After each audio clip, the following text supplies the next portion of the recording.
আসসালামু আলাইকুম এভরিওয়ান। নিয়তি গল্পের শেষ পার্ট, আর এই পার্টটি শুরু করার আগে কিছু বলতে চাই।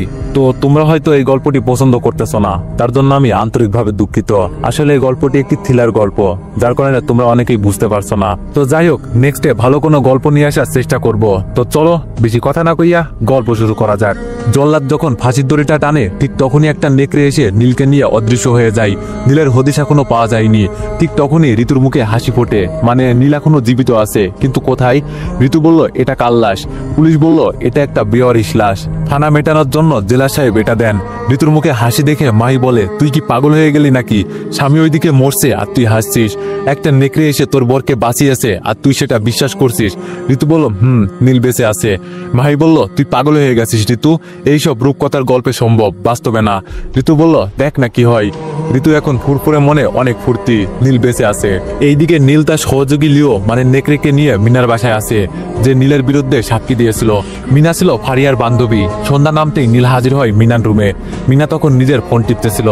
নীল বলল, মিনা মিনা আমাকে ফাঁসির দড়িতে ঝুলাতে চেয়েছিলি তাই না সোনা বাবু? মিনা বলল, নীল তুমি, তোমার নাচ ফাঁসি? নীল বলল, আমাকে ফাঁসি দিবে এমন দড়ি আছে নাকি? মিনা চিৎকার দিবে এমন সময় নেকড়ে লিও রুমের ভিতর ফু দিল, আর মিনার আওয়াজ ছোট হয়ে গেল। মিনা যতই চিৎকার করছে কিন্তু কোনো আওয়াজ বের হচ্ছে না। নীল সোফা থেকে উঠে ধাক্কা দিয়ে মিনাকে বিছানায় ফেলে দেয়, আর লিওর দিকে নীল হাত বাড়িয়ে দেয়। লিও একটি ধারালো ছুরি দেয়। নীল ছুরিটা নিয়ে মিনার এক হাত কেটে ফেলে, আর রক্ত পিনিক দিয়ে বের হয়। তারপর আবার লিওর দিকে হাত বাড়ায়। লিও একটা গ্লাস দেয়, মিনার রক্ত দিয়ে গ্লাসে ভরে রক্ত পান করে। মিনা ব্যথায় মরে যাওয়ার মতো চিৎকার করছে, কিন্তু কোনো শব্দ বের হচ্ছে না। নীল আবার ছুরির মাথা দিয়ে মিনার চোখ তুলে লিওর দিকে ছুঁড়ে দেয়, আর লিও তা মুখ দিয়ে ক্যাচ ধরে খেতে থাকে।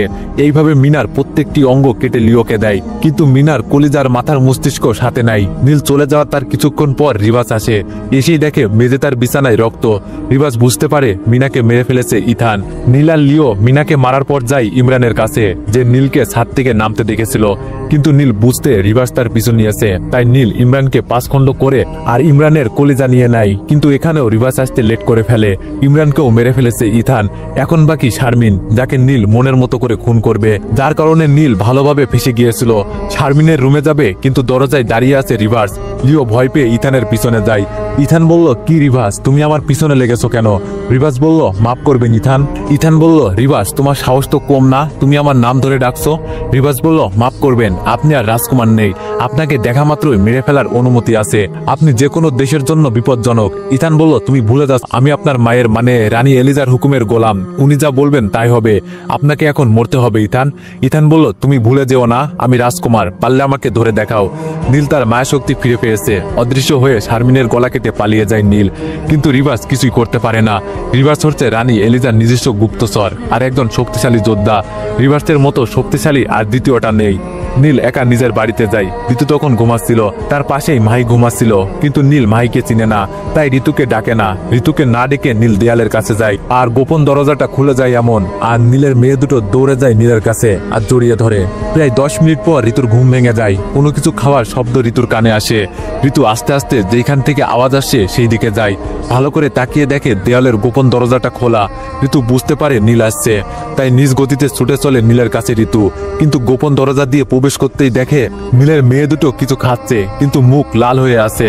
ঋতুর পা থমকে যায় আর দরজার আড়ালে লুকিয়ে যায়। উকি মেরে দেখে নীলের মেয়ে দুটোর হাতে কলিজা মনে হচ্ছে, আর মুখে রক্ত, কাঁচা কলিজা খাচ্ছে। কলিজা খাওয়া শেষ হয় এমন সময় নেকড়ে আসে, হাতে একটা মানুষের কাটা মাথা। নেকড়েটা মাথাটা চেপে ধরে, আর নাক মুখ দিয়ে মাথার মস্তিষ্ক বের হয়। হেলেনার সামনে দিতেই খেয়ে ফেলে ছোট বাচ্চা দুটো। ঋতু তাকিয়ে দেখছে হেলেনাকে কিভাবে খাচ্ছে। ঋতু নিজের চোখকে বিশ্বাস করতে পারছে না। ঋতু লুকিয়ে লুকিয়ে দেখছে। ঠিক এমন সময় ঋতু বুঝতে পারলো তার পিছনে কেউ দাঁড়িয়ে আছে। ঋতু ঘাড় ঘুরিয়ে দেখে কালো পোশাকে একজন দাঁড়িয়ে আছে। সে আর কেউ নয়, রিভার্স। ঋতু কল্লাটা ধরে চিৎকার দিবে, ঠিক তখনই রিভার্স ঋতুর মুখ চেপে ধরে। রিভার্স বলল, চুপ চুপ, চিৎকার করবেন না। কিন্তু কে শোনে কার কথা? ঋতুর মুখ আরো চেপে ধরায় ঋতু ভাবলো হয়তো এখনই তার মাথা কেটে নিয়ে যাবে, তাই রিভার্সের হাত থেকে বাঁচার জন্য আরো ছটফট করছে। তখন রিভার্স ঋতুর সাথে না পেরে ঋতুকে বাইরে নিয়ে যায়, আর ঋতুর মুখ ছেড়ে রিভার্স বলে, আপনাকে বলছি চুপ থাকতে, কিন্তু কেন আমার কথা শুনছেন না? ঋতু হাঁপাতে হাঁপাতে বলে, আপনি গলা কেটে মাথা নিবেন না? রিভার্স অবাক হয়ে বলল, আমি আপনার মাথা কেটে নিব কেন? ঋতু বলল, আমি জানি নীল বলছে আমার মাথা নিয়ে নাকি আপনি অভিশাপ মুক্ত হবেন। রিভার্স বলল, কি আপনার মাথা নিয়ে? আর এই নীলটাকে? ঋতু বলল, ও নীল বললে তো চিনবেন না, ইথান বলছে আমাকে। রিভাস বলল, তার জন্য আপনি এইভাবে নিজের মাথা ধরে আছেন? ঋতু বলল, জি। রিভাস বলল, আমি রিভাস, রানী এলিজার খাস গোলাম। আমি জন্ম থেকে এমন কোনো অভিশাপ পাইনি। ঋতু বলল, তাহলে আমার পিঠের নীল দাগটা? রিভাস বলল, কি নীল দাগ, কই দেখি। ঋতু বলল, আমার পিঠে। রিভাস বলল, কই দেখি। ঋতু বলল, আপনাকে দেখাবো কেন, আপনি একজন পরপুরুষ। রিভাস বলল, আমাকে শুধু দাগটাই দেখান, আর কিছু দেখাতে হবে না। ঋতু অনেক কষ্ট করে শুধু নীল দাগটাই রিভাসকে দেখায়। রিভাস বলল, এটা তো ইথানের মায়া দাগ, এর মাধ্যমে আপনার উপর নজর রাখে। ঋতু মুচকি হাসে আর মনে মনে ভাবে, নীল আমাকে কত ভালোবাসে। ঋতুর ঠোঁটে হাসি দেখে রিভাস অবাক হয়ে জিজ্ঞেস করে, আপনি হাসছেন? ঋতু বলল, হাসবো না তো কি করব, আমার স্বামী আমাকে এত ভালোবাসে, আমাকে চোখে চোখে রাখে। রিভাস অবাক হয়ে বলল, আপনি আর ইথান বিয়ে করছেন? ঋতু বলল, হুম। রিভাস আর কিছু বলল না। এমন সময় রিভাস ঋতুকে চুপ করতে বলল। কেউ আসার শব্দ শুনতে পেল। কান খরা করে দাঁড়িয়ে আছে। রিভাস নিজের অস্ত্র বের করে তাক করে দাঁড়িয়ে আছে, কিন্তু রিভাসের হাত থেকে অস্ত্র পড়ে যায়। ঋতু ফিসফিস করে বলছে, আরে ফেলে দিলেন কেন, কেউ আসছে তো। কিন্তু রিভাস কারো গায়ের পরিচিত একটা সুগন্ধি রিভাসের নাকে আসে। সে আর কেউ নয়, সোফিয়া। সোফিয়ার হাত থেকেও তলোয়ার পড়ে যায়। দৌড়ে রিভাসকে জড়িয়ে ধরে আর 5 মিনিট লিপকিস করে দুজনে। ঋতু তো ঘৃণায় মরে যাচ্ছে। এত একটা বিচ্ছিরি লোকের মুখে কিস, দেখতে কালো কুচকুচে, কি বিচ্ছিরি, ওয়াক ওয়াক করতে থাকে। মেয়েটিকে দেখে ঋতুর যা মনে হলো, মেয়েটি ফর্সা মনে হয়, কিন্তু ঋতু ভেবে পাচ্ছে না এত সুন্দরী মেয়ে হয়ে এমন একটা কালো ছেলের সাথে কেমনে কি।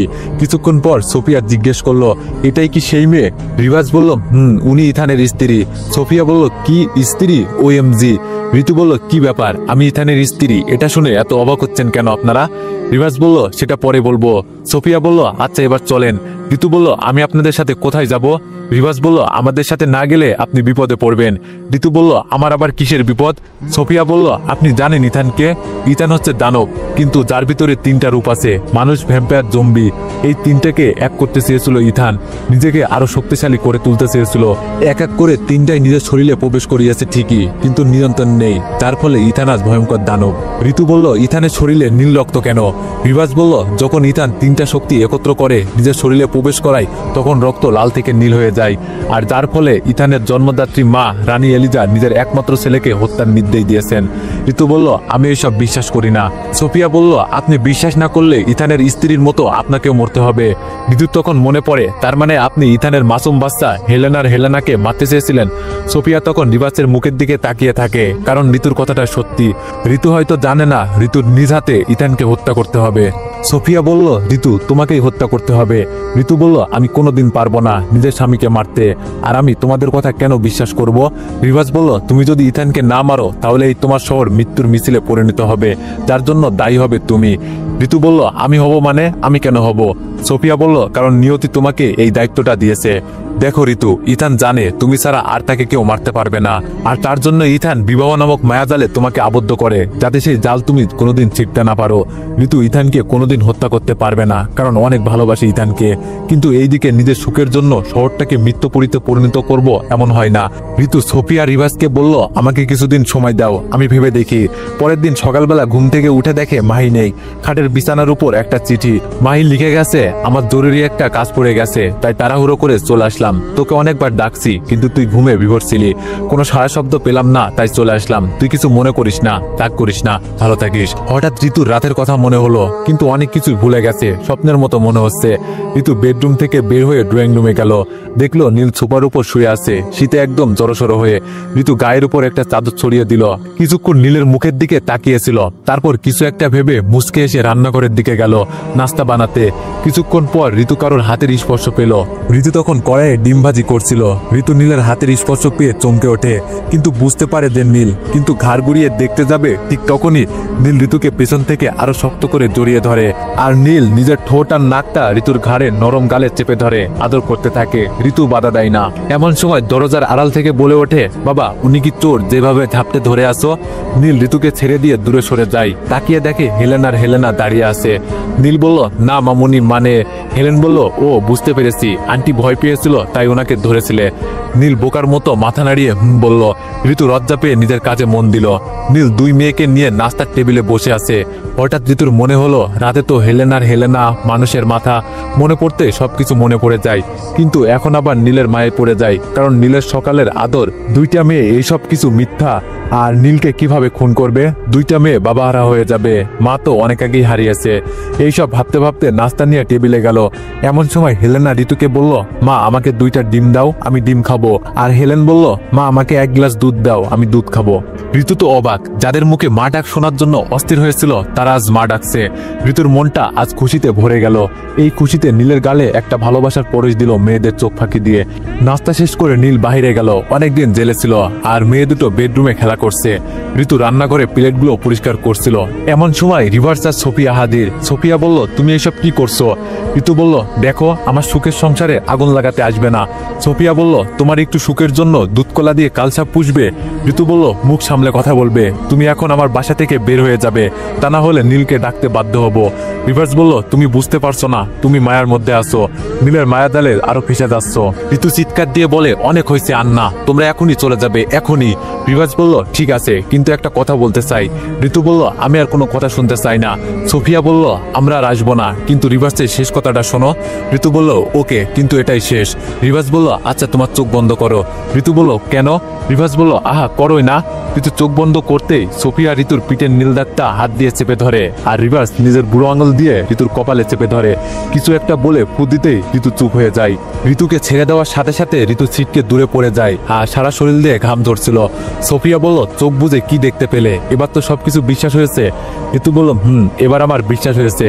ঋতু নীলের অতীত দেখতে পায়, কিভাবে দানব হয়েছে আর কতজনকে কিভাবে খুন করেছে। নীল একদিক দিয়ে ঋতুকে ভয় দেখাতো, আবার সে নিজেই বাঁচাতো।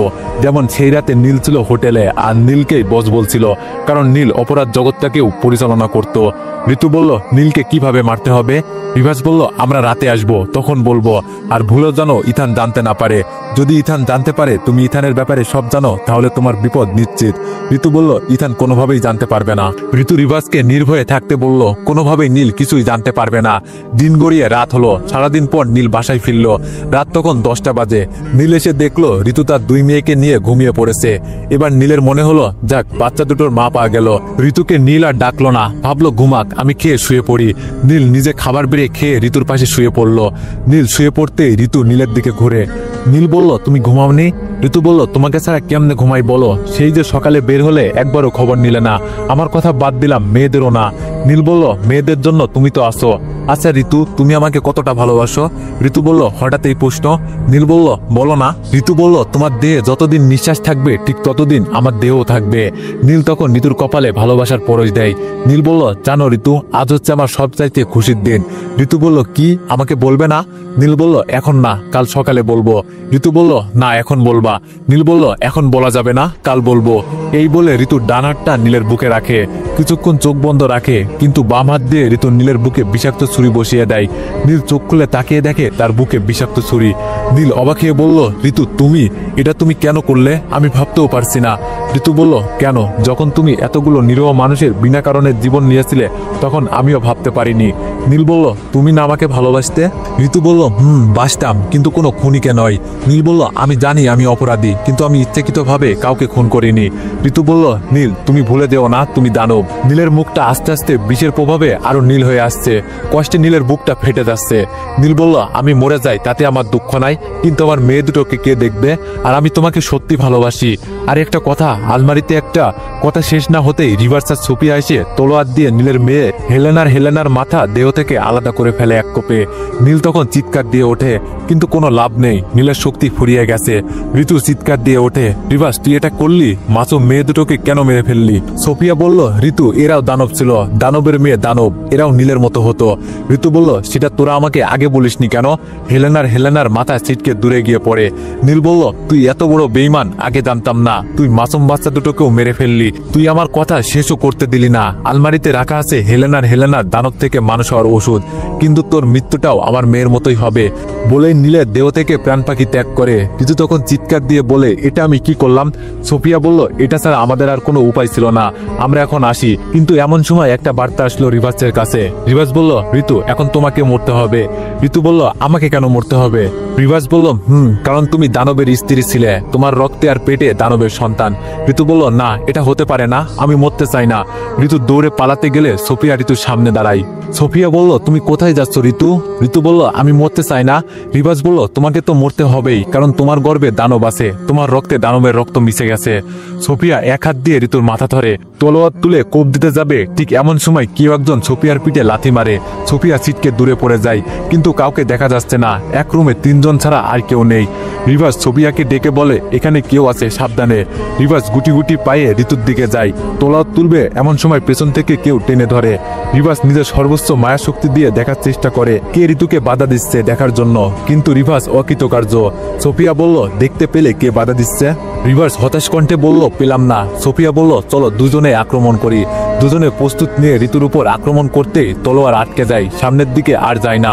অদৃশ্য শক্তিটি যখন দুজনের হাত থেকে তলোয়ার কেড়ে নেয় আর পাটকাঠির মতো তলোয়ার দুটো ভেঙে ফেলে, রিভাজ আর সোফিয়া পিছিয়ে যায়, কারণ রানী এলিজার দেওয়া তলোয়ার কোনো সাধারণ তলোয়ার না, মায়া শক্তিতে ভরা এই তলোয়ার। ইথান আর ইথানের মেয়েদের লাশ নিয়ে রিভাজ আর সোফিয়া তখনই এথেন্স শহরে ফিরে যায় রানী এলিজার কাছে। তখন রাত গভীর, রানী এলিজা ঘুমাচ্ছিলেন। গভীর রাতে মহলে প্রবেশ করা খুব কঠিন, সে যেই হোক, কিন্তু রিভার্সের কাছে দুধ ভাতের মতো, কারণ সোফিয়া আর রিভার্স যখন একসাথে তো কে আটকায়। কিন্তু সব দরজা পার করে গেলেও কিন্তু রানীর দরজা আর পার করতে পারে না। দরজায় নতুন প্রহরী, একজন মেয়ে, প্রহরী বলা যায় না, দাসী বলে যাকে। দাসী বলল, আপনি কে যে এত রাতে রানী শরণার্থী? আমি রিভার্স, রানীর খাস গুপ্তচর। দাসী বলল, আপনি গুপ্তচর, কিন্তু গোপনভাবে আসবেন, আর সাথে উনি কে? রিভার্স বলল, এই মহলের ভিতরে সবাই চিনে জানে, কিন্তু বাইরে কেউ জানে না। আর সাথে উনি সোফিয়া, রানীর দেহরক্ষী, কিন্তু আমার সাথে একটা জরুরি কাজে গিয়েছিল। দাসী বলল, ও আচ্ছা, কিন্তু আপনারা ভিতরে প্রবেশ করতে পারবেন না, কারণ রাতে রানীকে বিরক্ত করার নিষেধ, অনুমতি নেই। রিভার্স বলল, কিন্তু রানীকে খুব দরকার আমাদের। দাসী বলল, মাফ করবেন, কাল সকাল পর্যন্ত অপেক্ষা করতে হবে। রিভার্স বলল, আপনি বুঝতে পারছেন না কেন, আমাদের খুব প্রয়োজন। দাসী বলল, আপনারা চলে যান, না হলে বন্দি করতে বাধ্য হব। বন্দি করার কথা শুনে রিভার্সের রাগ হয়ে যায় আর দাসীকে লড়াইয়ের জন্য আহ্বান করে, কিন্তু সোফিয়া রিভার্সের সামনে দাঁড়িয়ে বলে, এর জন্য আমি যথেষ্ট। লড়াই শুরু করবে এমন সময় গম্ভীর কণ্ঠে উচ্চস্বরে আওয়াজ আসে, থামো সবাই। রানীকে দেখে তিনজনই তামিজ করলো। দাসী বলল, মহারানী উনারা। রানী এক হাত উঁচু করলো। দাসী বুঝে গেল তার এখানে চুপ থাকতে হবে।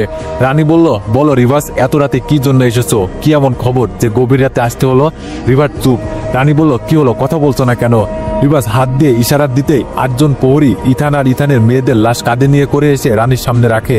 লাশ দেখে রানীর চোখে মুহূর্তে জল এসে যায়, কিন্তু রানী জেনেও না জানার ভান করে বলল, এগুলো কাল লাশ রিভার্স। রিভার্স বলল, মহারানী, ছোট মহারাজা আর ওনার মেয়েদের। কথাটা শুনে সোফিয়ার কাঁধে ভর দিয়ে পড়ে যাওয়ার উপক্রম প্রায়। ছেলের শোকে কাতর মহারানী সোফিয়া রানীর হাত ধরে নিয়ে বসায়। রানী বলল, রিভার্স। রিভার্স বলল, জি মহারানী। রানী বলল, আমার সোনার টুকরো ছেলেটাকে মেরেই ফেললে? রিভার্স চুপ।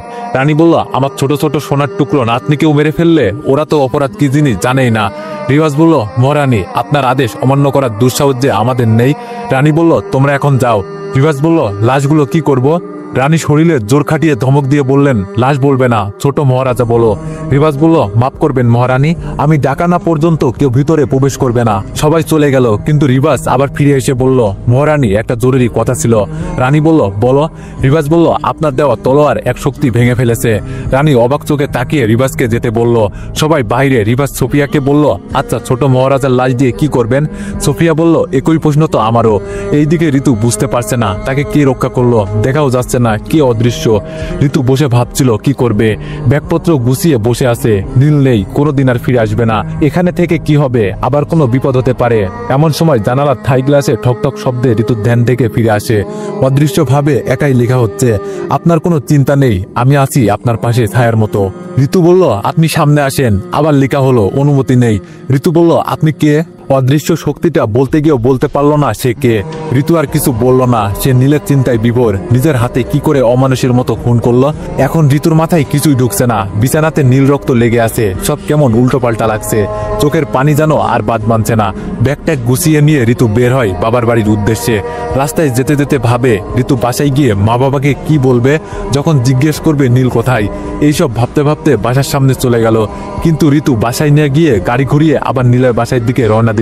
এইদিকে এথেন্স শহরে রানীর ছেলের শোকে কাতর। ছেলেকে একটি কাচের ভিতরে রেখেছে মায়াশক্তি বলে, যাতে পচে না যায়। পরের দিন সকালে রিভার্স আর সোফিয়াকে ডাকা হয় রাজদরবারে। রাজদরবারে বলতে গোপন বৈঠকখানায়। ডেকে রানী জিজ্ঞেস করে ইথানকে কে হত্যা করেছে। সোফিয়া বলল ঋতু নামে একটি, কিন্তু সে ইথানের দ্বিতীয় স্ত্রী ছিল। রানী বলল সে কি বেঁচে আছে? সোফিয়া বলল জি, সে বেঁচে আছে। রানী রাগান্বিত হয়ে বলল কি, আমার ছেলেকে মারতে তোমাদের হাত কাঁপলো না? কিন্তু সোফিয়া বলল মহারানী, সে একটি মায়াশক্তি ছিল যার সাথে আমরা পেরে উঠতে পারিনি। রানী বলল কি, একটা সামান্য মায়াশক্তির কাছে তোমরা দুইজন মানুষ পারলে না? সোফিয়া বলল আমার যা ধারণা সেটা সাধারণ কোনো শক্তি নয়, আপনার দেওয়া তলোয়ার ভেঙে ফেলেছে। রানী বলল তাহলে তো দেখতে হচ্ছে কে এই মায়াশক্তি। রানী এলিজা রিভাসকে আদেশ দিলেন যেভাবেই হোক ঋতুকে তার সামনে হাজির করতে। রিভাস সাথে দুইটা নেকড়ে নিয়ে ঋতুর বাড়িতে গেল। রিভাস গিয়ে দেখলো ঋতু কান্না করছে। ঋতু যাতে পালাতে না পারে তাই নেকড়েগুলো আগেই দরজা আটকে দাঁড়ালো। ঋতু বলল রিভাস, এইসব কি, তুমি কি চাও? রিভাস বলল রানীর হুকুম, আজ তার সামনে তোমাকে হাজির করতে হবে। ঋতু বলল না, আমি যাব না। রিভাস নেকড়েগুলোকে ইশারা করতেই ঋতুকে নিয়ে হাওয়া একেবারে রাজদরবারে। নেকড়েগুলোর সাথে ঋতুকে দেখে রাজদরবারের সবাই দাঁড়িয়ে যায়, কিন্তু সবার ধারণা ছিল ঋতুকে হয়তো রানী এলিজা মৃত্যুদণ্ড দিবে। ঋতু হা করে সবার দিকে তাকিয়ে আছে, মনে হচ্ছে প্রাচীন যুগে আছে, শুধু তাকিয়ে এদিক সেদিক দেখছে। এমন সময় রানী নরম গলায় জিজ্ঞেস করলো তুমি কি ঋতু? ঋতু বলল জি আমি। হাত দিয়ে ইশারা দিয়ে ডাকলো এইদিকে আসো। ঋতু মাথা ঘুরিয়ে আশেপাশে তাকাচ্ছে, কিন্তু কেউ যাচ্ছে না। তখন আবার রানীর দিকে তাকাই। রানী আবার ডাকলো, ইশারায় বুঝালো তুমি আসো। ঋতু সিঁড়ি বেয়ে এক পা দুপা করে রানীর কাছে গেল, কিন্তু ঋতুর চোখ নীল রং ধারণ করছে আস্তে আস্তে। রানী তাকিয়ে দেখছে কিন্তু কিছুই বলছে না। যখন ঋতুর পোশাক পরিবর্তন হয়ে কালো হয়ে যায় তখন রিভার্স বুঝতে পারে কিছু একটা গন্ডগোল আছে, তাই ঋতুকে আটকানোর জন্য দৌড় দেয় রিভার্স। পাশেই দাঁড়িয়ে আছে দেহরক্ষী সোফিয়া। সামনে এসে দাঁড়াতেই ঋতু হাতের ইশারা করতেই ছিটকে দূরে পড়ে যায়। ঋতু গিয়ে দাঁড়ালো রানীর সামনে, ঘাটটা বাঁকা করে বলল বুড়ি তোর দিন শেষ। ঋতু আঙুল থেকে বড় বড় নখ বের হয় আর রানীর বুকে নখগুলো ঢুকিয়ে দিয়ে দুই দিকে টান দিয়ে দুই ভাগ করে দুই দিকে ফেলে দেয়, আর রানী শেষ। সবাই অবাক হয়ে তাকিয়ে দেখছে, আর রিভার্স যাওয়ার আগেই রানী শেষ। ঋতু হা করে ভয়ঙ্কর এক হাসি দেয়। সবাই ভয় পেয়ে যায়, কিন্তু কেউ বুঝতে পারছে না এই ঋতু আসলে কে আর কি চাই। তো এভরিওয়ান, এটি ছিল নিয়তি গল্পের ফার্স্ট সিজন। তো তোমরা যদি সেকেন্ড সিজন চাও তাহলে তোমরা একটু বেশি বেশি কমেন্ট করে জানাইও। ধন্যবাদ।